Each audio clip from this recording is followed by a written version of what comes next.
Well, good morning again.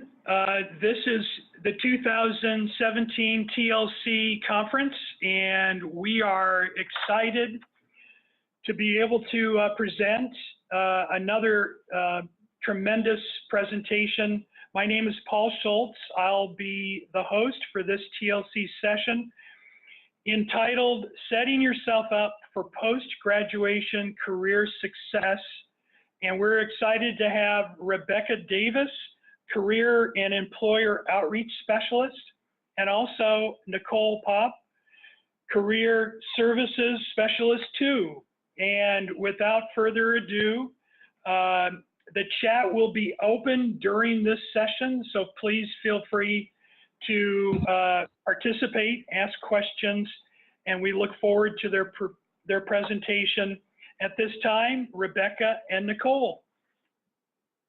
Hi, everyone. Thank you so much for joining us for our TLC presentation, Setting Yourself Up for Post-Graduation Success. And so that's going to be the topic that we discuss today. And it looks like everyone is already on the right track for getting themselves prepared for graduation just by being here today and ready to learn more. I am Rebecca Davis, and as Paul mentioned, I'm a Career Services Specialist here at Ashford University, and I've been with the university for almost 8 years now. And my name is Nicole Poff. I am a Career Services Specialist as well. I've been here for a little under 2 years, and I'm also adjunct faculty for Division of Gen Ed. So one of the biggest frustrations that students typically come to us with is they graduate, they just finish up their coursework, they're ready to hit the pavement looking for a new job in their field, and they find that a lot of the job boards say must have experience. And it can be really frustrating to kind of finish this point and then realize that employers are looking for some sort of transferable experience. And so really it becomes critical that we start planning that career piece while still in school. So today, we just want to explore ways where we can start that conversation and start developing some ways to set yourself up for that post-graduation career success. And so what we're going to walk through today is hopefully just a simple 3-step process to get you prepared for graduation and get you on the right track now to figure out ways to gain experience and gain skills that employers are looking for while you're in school, so that when you're ready to hit the competitive job market, you are more prepared. So the first step in the process is research. And what we mean by research is we want to first, before we even get started, is identify what are employers looking for. So often we hear from our students that they want to be X. How do I do that? And the best way to do that is by searching through free job boards. So that would be job boards like Indeed.com, Monster.com, Career Builder, and searching job postings for positions that you're interested in. And so let's say you're interested in being a human resource specialist, and we're going to kind of follow this theme today. We're going to look through about 10 to 20 different job postings, again, by using Indeed, Career Builder, Monster. Next, once you look through those postings, you're going to list out the skills, experience, certifications needed that you're seeing on those job postings. So if you're continuously seeing the same skill pop up on every job posting or the same experience required, write that down, and we'll show you how to do that. And then in addition, if you're seeing it pop up quite a bit, note how often are you seeing that. And so what we did today was we put ourselves in the position of, let's say, a student named Jane. And like I mentioned, she's interested in a human resource specialist position. And so we went on Indeed.com ourselves and looked at 20 different job postings for human resource specialists. Here's our results.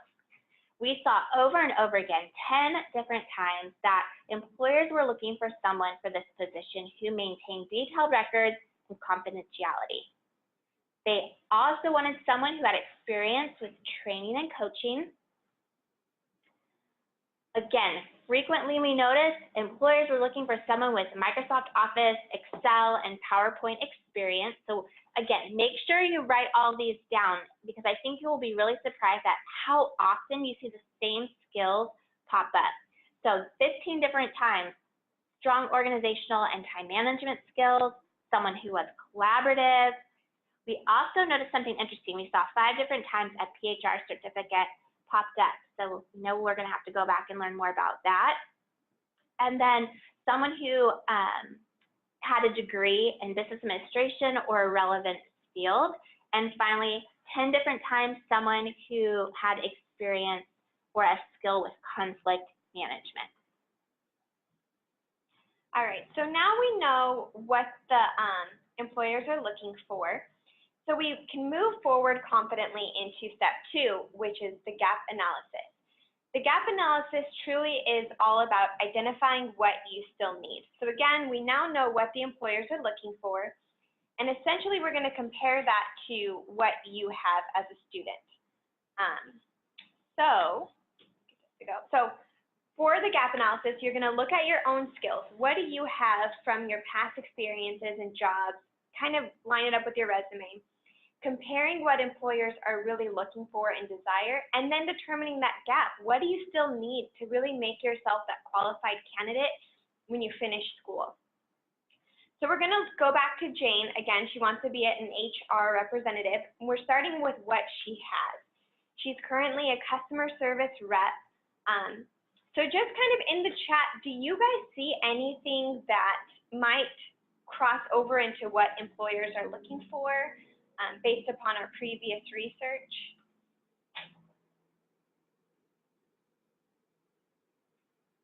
I'm going to give you guys a minute to kind of start. Yep, MS Office, she absolutely has that. What else? Think back to some of those skills that we noted from Indeed.com. Handle escalated situations, able to collaborate. Yep, all of these were things that they were looking for. So while she's not an HR person right now, her degree, absolutely. She's not an HR representative right now, but she does have those transferable skills that the employers are actually looking for.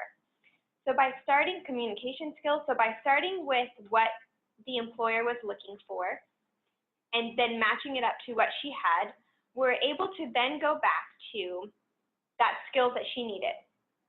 So we were able to see she has the maintained records, the Microsoft Office, the collaboration, and she's well on her way to obtaining that HR degree. What she still lacked a little bit was the good organization and time management skills. Now, Jane actually has these skills. They just weren't listed on her resume because she didn't necessarily see the value and didn't really recognize that employers were looking for that skill.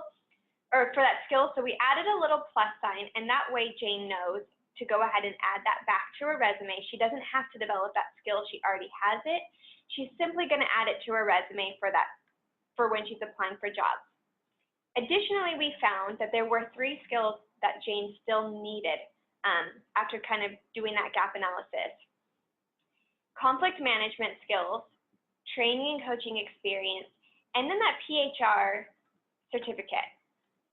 So really, we need to kind of go into our next step, knowing that these 3 things are what Jane needs to work on. And so that brings us to our final step, IDP.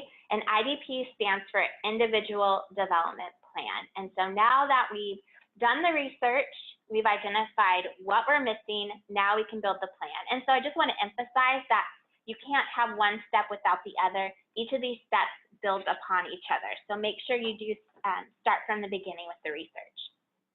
Okay, so for IDP, Individual Development Plan, you identify your goals, determine action steps or items needed to achieve those goals, and set a target date. So in a minute, we're going to show you what that looks like. But I like with the IDP, it does force you to actually write down your goals and see those and have those in front of you, because research shows once you write down your goals, you're more likely to achieve them. Okay, so once you have done your research and determine what skills are needed, you write it under the goals section. So following Jane's story, we're adding conflict management skills as one of her goals, Her other goal is to gain some training and coaching experience, and then finally earn that PHR certificate. And so, based on what you know about Jane, what are some ways that Jane could begin to build out the skills and the experience? Go ahead and list it in the chat. How can Jane build her conflict management skills and training coaching experience while she's still a student here at Ashford? We'll give you guys some examples soon, but we just kind of want to see if this was you, internship, volunteering. Absolutely, Charles, that's right.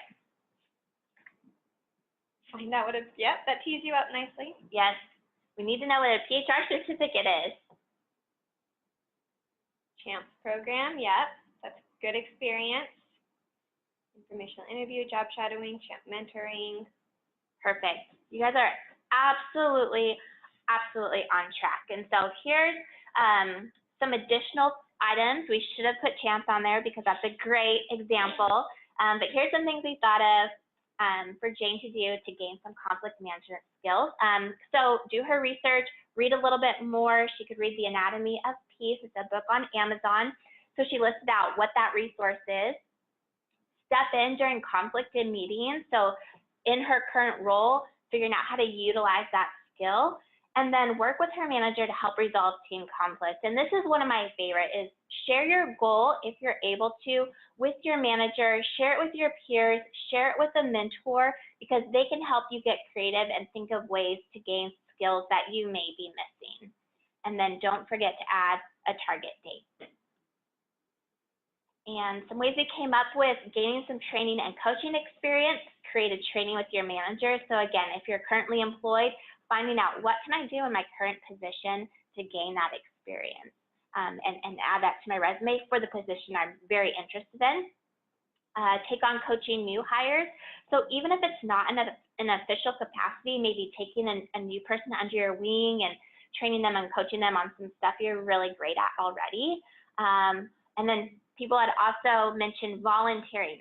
Absolutely, volunteering is a great way to build your experience and build your skill set. So even if you're not being paid to be a volunteer, you're still gaining valuable experience, and it's adding skills, adding experience, and adding information you can add to your resume. And so if this is something that you're really passionate about and interested in doing, we absolutely encourage you, if you have the time, to volunteer while you're a student here at Ashford to gain some valuable experience.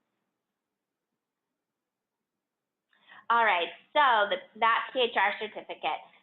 Not a lot of positions usually that we're getting right out of school require a certificate, but it is a question we get a lot here in our office, so we wanted to address it because there's so much information that goes into determining a certificate, and it can get very, very confusing. So we have created a checklist.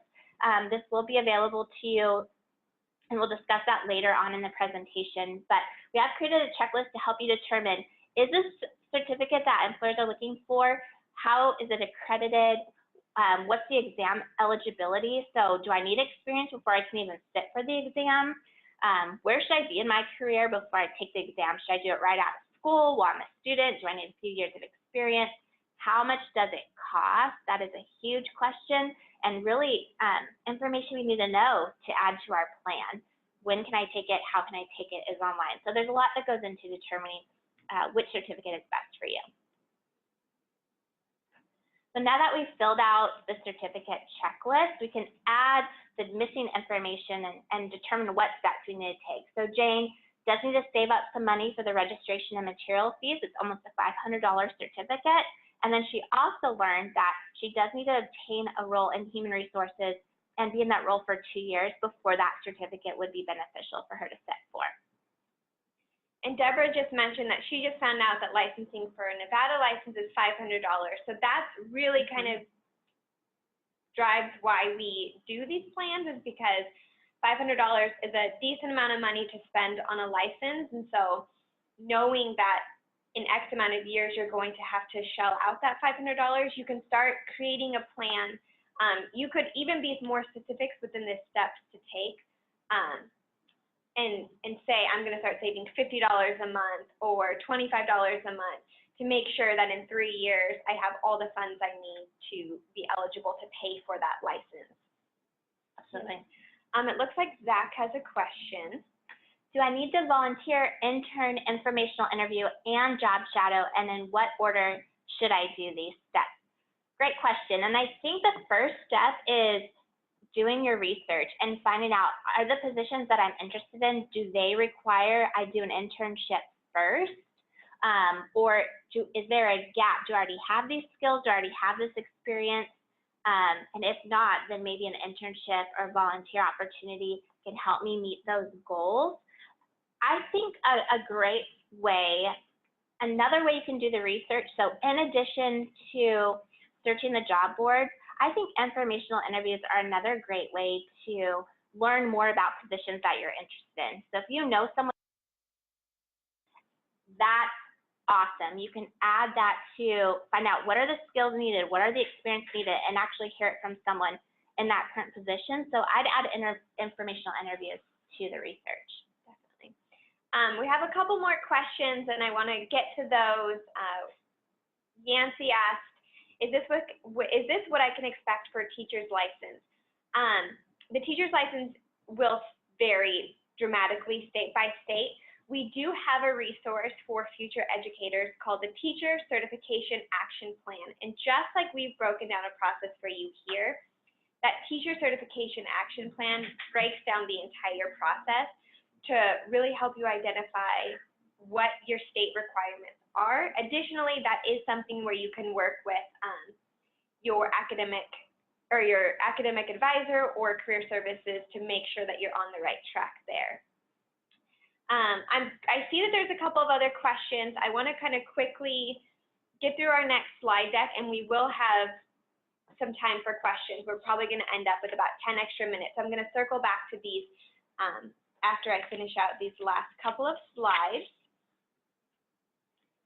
So if you've been taking notes, just kind of the process one more time, do your research, figure out what employers are looking for, do that gap analysis. What do you have?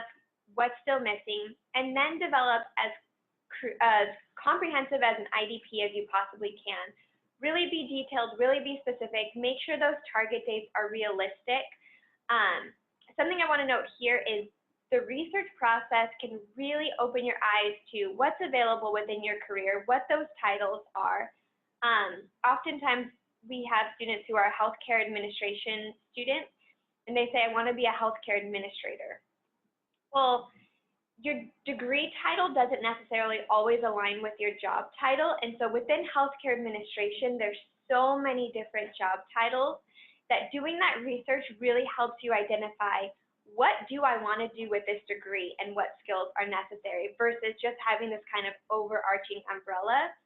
Additionally, there are a lot of degrees like organizational management where maybe you chose that degree because maybe you want to be a trainer or a consultant or you want to be in leadership. So there's a couple different routes you want to go. We would advise doing this same process for all of the different roles that you are thinking about pursuing with that degree. Because what you might need for a training role may not necessarily align with a leadership role.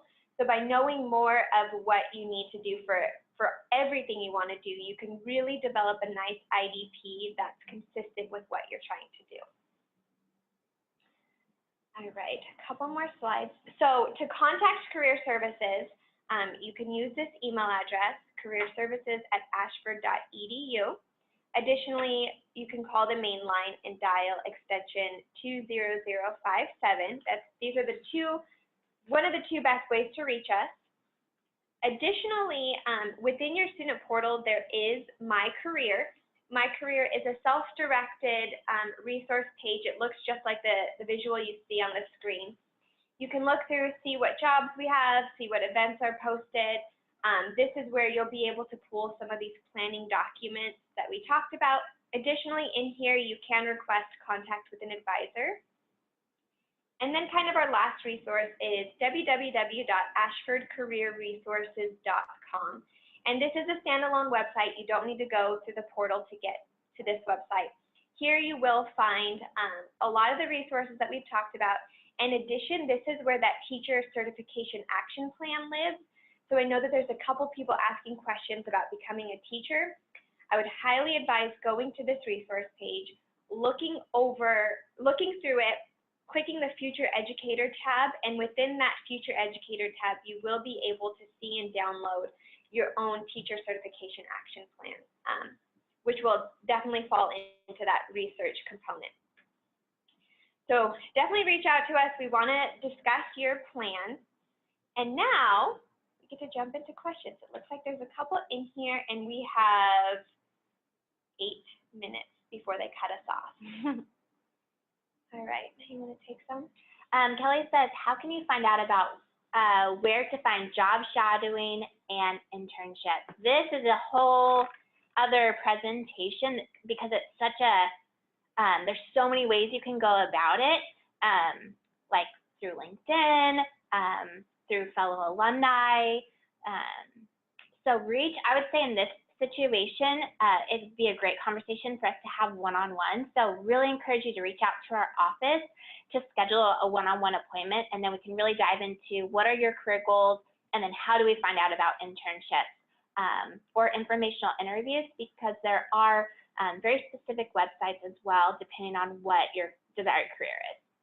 And to piggyback on this, I think when we're talking about job shadowing, people always love free help. When I was in my undergraduate, a lot of places weren't necessarily advertising for an internship, but I would literally just walk in there and say, hey, I want to volunteer with you guys. What can I do? I want to get some experience and start building my resume. And 9 out of 10 times they found a way to plug me into their office and kind of give me that experience. So even if they're not necessarily advertising an internship, it's always a great option to go to a company or an organization where you feel like you could really find some value and ask them how you can get plugged in to just start gaining some unpaid experience. And with volunteering, I know everyone on the line, every single person has a full schedule, work, family, school. And so the great thing of volunteering is it could just be an hour or two a month or every other month. So volunteering is a lot more flexible than internships as well. Okay, Brandon asked, for those of us who want to be teachers, would you recommend substitute teaching? Absolutely. Substitute teaching is a great way to get experience in the classroom, but also get plugged into school districts, so you can start kind of rubbing shoulders with the administrators and the other teachers, and that way, once you go through that credentialing process and you are a licensed teacher, you already have some contacts within some different fields. So we said, oh, Kelly, great question. Can you start doing all of these things being a first-year student, or should you wait? First-year student is a great time to start on your research, your gap analysis, and your IDP. It's never too early to get started. The sooner the better. Deborah asked, so I can put down internships as job skills or on-the-job training on my resume?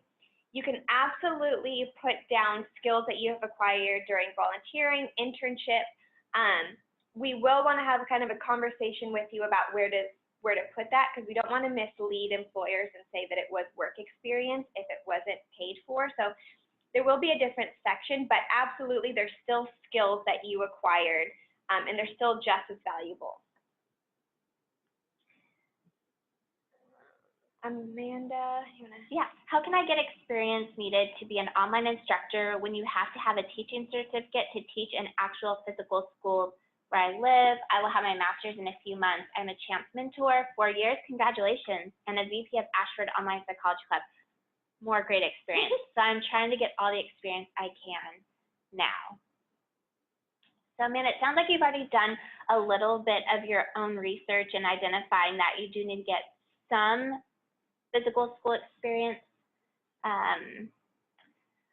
Nicole, I might need your help with this one, because I know we have some resources within Ashford Career Resources for students interested in doing online instructing, because it is a question we get quite a bit.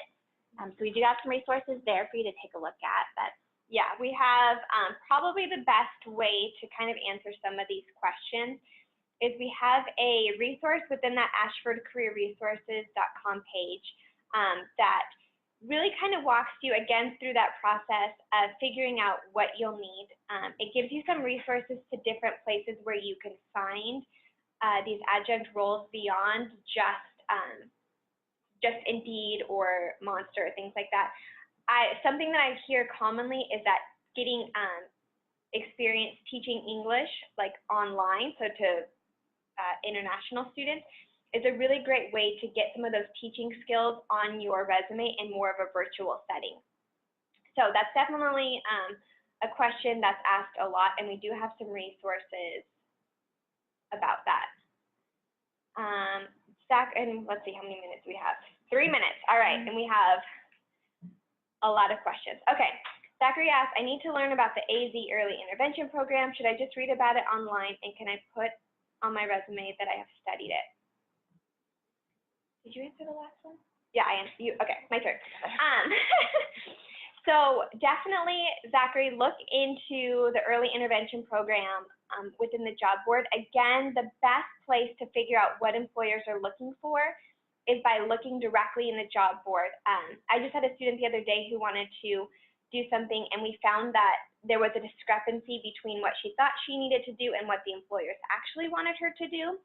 So those job boards are kind of that like keys to the kingdom, I always say. You know exactly what the employers are looking for when you look at the job boards. Additionally, I would advise whatever degree you're pursuing to put that on your resume, and we can have another conversation offline about this. Awesome, Kelly is going to call us. Great, thanks, Kelly. Check out your local nonprofits, absolutely. And then online instructor. So Michelle, hopefully we answered your question there. Another great resource is volunteermatch.org. That resource is also listed on Ashford Career Sources, but it's volunteermatch.org, and it helps match you with volunteer organizations that are looking in your local area. And then Michelle mentioned VIP Kids, and that is a great program to get plugged into. It's flexible. And you can start getting that teaching experience to put on your resume. So I think they're going to kick us off here. But thank you all so much for joining us and engaging with us. It's been so much fun, and we really hope that we gave you guys some good stuff to start thinking about.